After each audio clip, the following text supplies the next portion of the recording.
মাসুদ কামালের সঙ্গে একটি অনুষ্ঠানে আনিস আলমগীর বলেছেন যে 26শে জুনেও নির্বাচন হবে না, করিডোরের মাধ্যমে আরাকানদের সঙ্গে একটা উত্তেজনাকর পরিস্থিতি তৈরি হবে এবং সংবিধান অনুযায়ী উত্তেজনাকর কিংবা যুদ্ধের মতো পরিস্থিতি হলে নির্বাচন অনির্দিষ্টকালের জন্য স্থগিত করে দেয়া যায়। সেই সুযোগটাই ডক্টর ইউনূস সরকার নেবেন এবং নির্বাচন অনির্দিষ্টকালের জন্য পিছিয়ে দেয়া হবে। সেখানে তিনি অনেক মন্তব্যই করেছেন। এদিকে বাংলাদেশের বরেণ্য উপস্থাপক আব্দুন নূর তুষার যুদ্ধ করিডোর, যুদ্ধের ইচ্ছা, ডক্টর ইউনূস যে যুদ্ধের আভাস দিয়েছেন, যে যুদ্ধের প্রস্তুতি নেওয়ার কথা বলেছেন, সেটা নিয়েও দারুণ একটা ফেসবুক পোস্ট দিয়েছেন।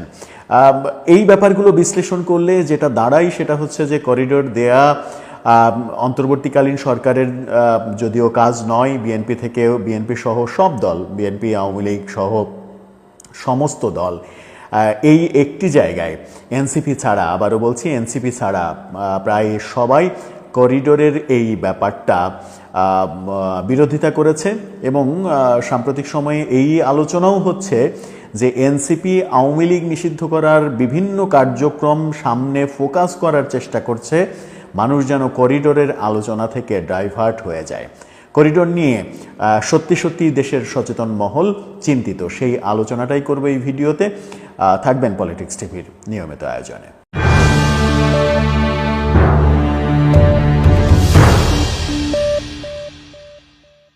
দর্শক, পলিটিক্স টিভির নিয়মিত ভিডিওগুলো স্পন্সর করছে প্রজাপতি.tv, নতুন ওটিটি প্ল্যাটফর্ম। আপনারা চাইলে ইউটিউবে, ফেসবুকে, ইনস্টাগ্রামে, টিকটকে দেখে নিতে পারেন। ডেসক্রিপশন বক্সে লিঙ্ক দেওয়া থাকবে, সেখান থেকেও আপনারা দেখে নিতে পারেন প্রজাপতির কার্যক্রম। চলে যাচ্ছি মূল ভিডিওতে।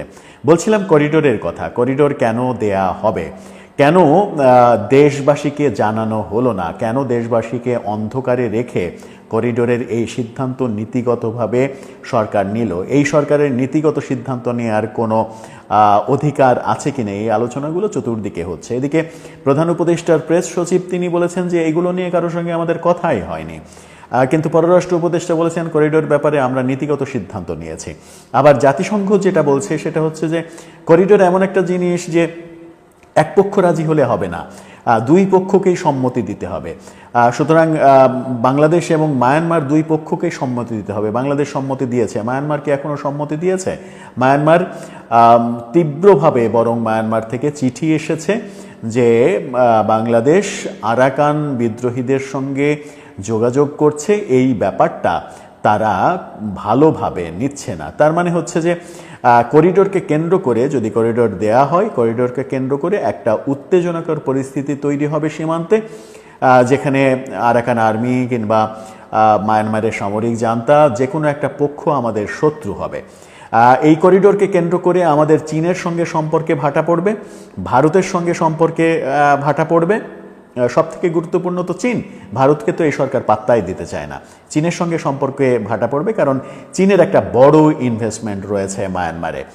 সেখানে যুক্তরাষ্ট্র যদি ঢুকে পড়ে, যুক্তরাষ্ট্র ঢুকে পড়ার যে কৌশল খুঁজছে, শোনা যাচ্ছে যে বঙ্গোপসাগরে যুক্তরাষ্ট্র একটা ঘাঁটি তৈরি করার প্ল্যান করছে।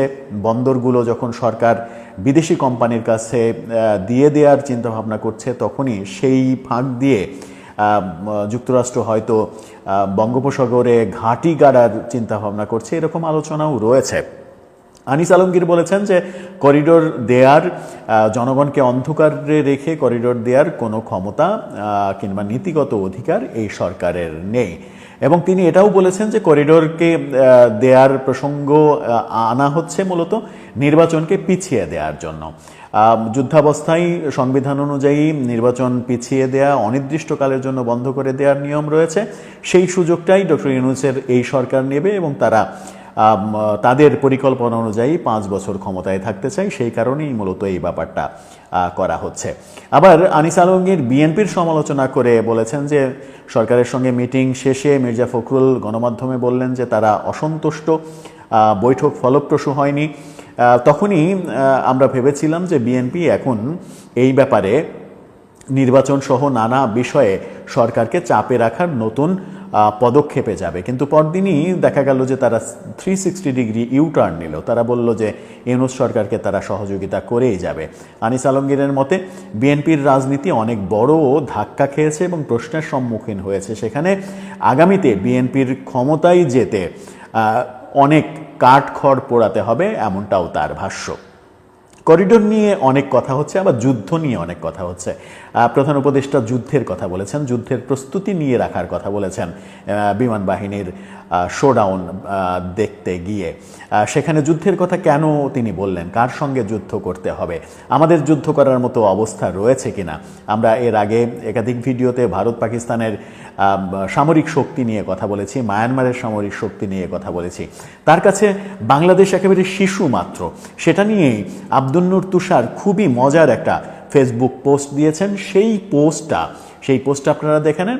সেই পোস্টটা আপনি যদি একবার পড়েন তাহলে এই ব্যাপারে আপনার একটা অন্যরকম অনুভূতি তৈরি হবে যে আব্দুল নূর তুষার কত সহজ সরলভাবে ব্যাপারটাকে উপস্থাপন করে বাস্তবতা বোঝানোর চেষ্টা করলেন। তিনি লিখেছেন, চিত চোত গং এই আরাকানি শব্দ থেকে চিটাগাং, এর মানে হলো আর যুদ্ধ নয়। 97 বিলিয়ন বৈদেশিক ঋণ আর 21 বিলিয়নের রিজার্ভ, যা দিয়ে বড়জোর 3 মাস চলা যাবে, সবজি কেনা যাবে। এই জমা খরচ নিয়ে যুদ্ধের প্রস্তুতি বহু দূরে, জীবন যুদ্ধেও ধরা খেতে হবে। গনি মিয়া একজন কৃষক, তার জমির চাষের গরু নাই, কিন্তু ধার নিয়ে সে মেয়ের বিবাহ দেয়, তারপর সে দেউলিয়া হয়ে যায়। টেরাম টেরাম যুদ্ধ হবে। ছোটবেলায় একটা নাটকে দেখেছিলাম, এত বছর পরে এসে কিছু লোক আবার টেরাম টেরাম যুদ্ধের ঢোল বাজায়। শত শত গনি মিয়া চারিদিকে, মুরগির গিলা কলিজা লটপটি খাওয়া লোকজন সকাল বিকাল মুরগির গলা দিয়ে লডর ফডর গল্প করে। সেলিম আল দীনের নিমজ্জন নাটকের মতো 3 নদীর মোহনায় দাঁড়িয়ে দেখি এই শহর মৃতের শহরে পরিণত হতে চলেছে। মিয়ানমার আমাদের একমাত্র এক্সিট রুট, বাকি পৃথিবীর সাথে স্থলপথে। সেখানে যুদ্ধ হলে আমরা নিজেরাই ল্যান্ডেল কর্ড হয়ে যাব। চট্টগ্রাম বন্দর নিরাপদ থাকবে না, আমাদের রপ্তানি বিপর্যস্ত হবে, গনি মিয়া আবার গনি মিয়া হয়ে যাবে। অসাধারণ একটা লেখনীতে আব্দুল নূর তুষার স্পষ্ট করে দিয়েছেন যে বাংলাদেশের যে রিজার্ভ 21 বিলিয়ন ডলার, সেই রিজার্ভ কখনো কখনো বলা হচ্ছে যে সেটা 28 বিলিয়ন ডলার হতে পারে, সেটা 28 বিলিয়ন ডলার আমরা আওয়ামী লীগ আমলে 48-এও উঠতে দেখেছি, আবার 18-তেও নামতে দেখেছি। সেই দৃশ্য কিন্তু আমরা দেখেছি। সুতরাং রিজার্ভ এমন কোনো মানে ফিক্সড একটা ব্যাপার না যে আপনার সব সময় একই রকম থাকবে। যে রিজার্ভ রয়েছে সেই রিজার্ভ দিয়ে কি হবে, সেই রিজার্ভ দিয়ে আমরা কতদিন ডাল ভাত খেয়ে থাকার মতো সামর্থ্য রাখি। সেখানে প্রধান উপদেষ্টা যুদ্ধের কথা বলেন। বাংলাদেশের রিজার্ভ 21 বিলিয়ন ডলার। ভাই, ভারতের সামরিক খাতে বছরে বাজেট হচ্ছে 56 বিলিয়ন ডলার। সেখানে আপনি মানে পাকিস্তানের সামরিক খাতে বাজেট হচ্ছে প্রায় 11 বিলিয়ন ডলার। সেখানে আপনি 21 বিলিয়ন ডলার আপনার যে মূলধন, সেটা নিয়ে যুদ্ধের স্বপ্ন দেখছেন। কেন এই স্বপ্নটা, কেন এই দুঃস্বপ্নটা দেখা হচ্ছে, সেই প্রশ্ন চতুর্দিক থেকে উঠছে। এবং করিডোর নিয়ে দলগুলো যখন মজবুত অবস্থানে, তখনই আমরা দেখছি এনসিপি আওয়ামী লীগ নিষিদ্ধ করো, আওয়ামী লীগের নিবন্ধন বাতিল করো, আওয়ামী লীগকে এটা করো, আওয়ামী লীগকে এটা করো, মুজিববাদ সরিয়ে ফেলো, এরকম নানাভাবে মিডিয়াতে ওই শোরগোলটা সামনে আনার চেষ্টা করছেন, যেন করিডোর নিয়ে মানুষ একটু ভুলো মন হয়ে যায়। কারণ আমরা তো বাঙালি ভুলো মনের জাতি। আমরা দুদিন আগের বিষয় দুদিন পরে খুব ভালোভাবেই ভুলে যাই। আর ভুলে যাই বলে বারবার প্রতিটা রাজনৈতিক সরকারের পট পরিবর্তনের পরে আমরা দেখেছি যে আগের সরকারের যে ক্রাইমগুলো, সেগুলো মানুষ 5 বছরের মধ্যেই ভুলে গেছে। এবং আওয়ামী লীগের 15 বছরের ভুল, এই ভুলগুলো ভুলতেও কিন্তু আমাদের খুব বেশি সময় লাগবে না। আমাদের খুব বেশি হলে 1 বছর 2 বছর লাগবে, তারপরে আমরা ভুলে যাব। আওয়ামী লীগ আমলেও বিএনপির কর্মকাণ্ডগুলো কিন্তু আমরা ভুলে গিয়েছিলাম। বিএনপির কর্মকাণ্ড যে সীমাহীন অনৈতিক কর্মকাণ্ড, সেই অনৈতিক কর্মকাণ্ডের ফলেই যে বিএনপি ক্ষমতা হারিয়েছিল, সেগুলো কিন্তু ভুলে গিয়েছিলাম।